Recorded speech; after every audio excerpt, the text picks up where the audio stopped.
재작년 전북 익산시에선 보름간 실종 신고된 70대 노인이 집 화장실에서 쓰러진 채로 발견되었던 사건이 있었습니다. 휴대폰 없이 화장실에 들어갔다가 화장실 문이 고장나 갇혔던 건데요. 혼자 사는 어르신이라 가족이 없어서 누가 열어줄 사람도 없었다고 합니다. 하지만 다행히 어르신은 물을 마시면서 버텼고 연락이 없는 걸 걱정한 지인과 관리실 직원의 신고로 생명을 구할 수 있었다고 합니다. 이처럼 화장실 갇힘 사고는 매년 1만 건이 넘는다고 하는데요. 실제로 가수 성시경도 방송을 찍는 도중에 화장실 문이 잠겨 못 나오는 경우도 있었고요. 심지어 외국에서는 3일 동안 슈퍼 화장실에 갇혀서 사망한 경우도 있었다고 합니다. 그나마 화장실에 휴대폰을 가져가면 그나마 신고를 할 수가 있으니 다행이지만 휴대폰을 가져가지 않은 경우에는 정말 끔찍한 상황이 벌어질 수밖에 없습니다. 특히 요새처럼 1인 가구이거나 독거노인이 많은 시대에는 집에 혼자 산다면 더욱 주의해야 하는 일인데요. 그래서 오늘은 화장실에 갇혔을 때 대처법과 화장실 고립 예방법을 알려드리고자 합니다. 바로 보러 가시죠. 화장실에 갇혔을 때 구조 신청할 스마트폰도 없고 주변에 도움을 요청할 가족도 없다면 일단은 침착하게 행동하는 게 가장 중요합니다. 패닉에 빠지기보다 어떤 방법으로 나갈 수 있을지부터 생각해야 하는 거죠. 화장실에는 물이 있으니 일주일 이상 버틸 수 있다고 생각하시고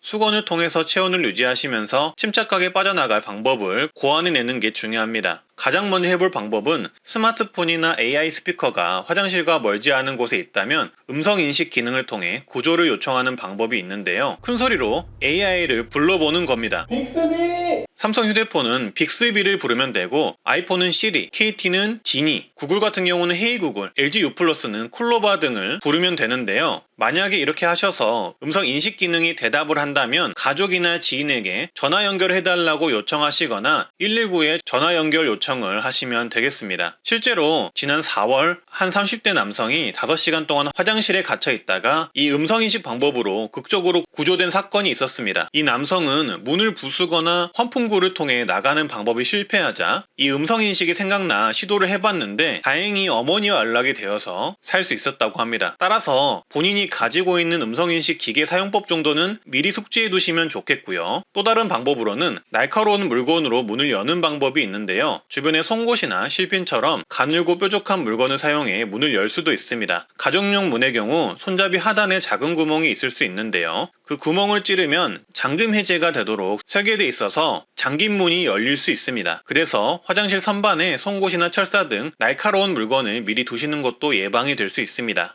그리고 다음은 강제로 개방하는 방법이 있는데요. 말 그대로 힘이 세거나 하시면 문을 치시거나 손잡이를 세게 잡아당겨서 문을 부숴서 강제로 여시는 방법이 있고요. 힘이 약하시다면 쇠막대기나 드라이버 등이 주변에 있다면 그거를 사용하셔서 강제로 여는 방법도 있습니다. 이렇게 하시려면 평소에 공구를 화장실 선반에 두시는 것도 하나의 생활 꿀팁이 될 수 있겠죠. 하지만 주변에 아무것도 없다면 화장실 변기 뚜껑이 가장 무겁고 센 물건일 수 있는데요. 변기 뚜껑으로 손잡이를 내려치시거나 문을 부셔서 나오는 방법도 있습니다. 그리고 환풍구나 수채구멍을 통해 구조를 요청하고 기다리는 방법도 있는데요. 보통 아파트나 공동주택은 수도 배관과 환풍구가 이웃집과 연결이 되어 있을 수 있는데 그 구멍을 통해 살려달라고 소리치거나 지속적으로 두드려서 이웃이 알게 하는 방법이 있습니다. 만약 이웃이 이 소리를 듣거나 이상하게 생각해 구조신고를 할 수도 있기 때문이죠. 그리고 예방법으로 안 쓰는 휴대전화가 있다면 충전기와 함께 선반에 보관해 두시는 것도 예방이 될 수 있는데요. 휴대폰의 경우 통신사와 연결이 되어 있지 않더라도 긴급전화 기능을 통해 119나 112에 긴급전화를 걸 수 있기 때문입니다. 따라서 안 쓰는 휴대폰을 선반에 충전기와 함께 넣어두시고 만약 화장실에 갇혔다면 꺼내서 충전기와 함께 전원을 켜서 긴급전화를 통해 구조 요청을 하시면 됩니다. 이때 GPS도 같이 켜두신다면 위치 추적에 용이할 수 있습니다. 오늘은 나홀로 화장실에 고립이 되었을 때 살아나갈 수 있는 방법에 대해서 말씀드렸는데요. 조금이라도 도움이 되셨다면 좋아요만 한번 부탁드립니다. 오늘도 건강하고 행복한 하루 되세요. 감사합니다.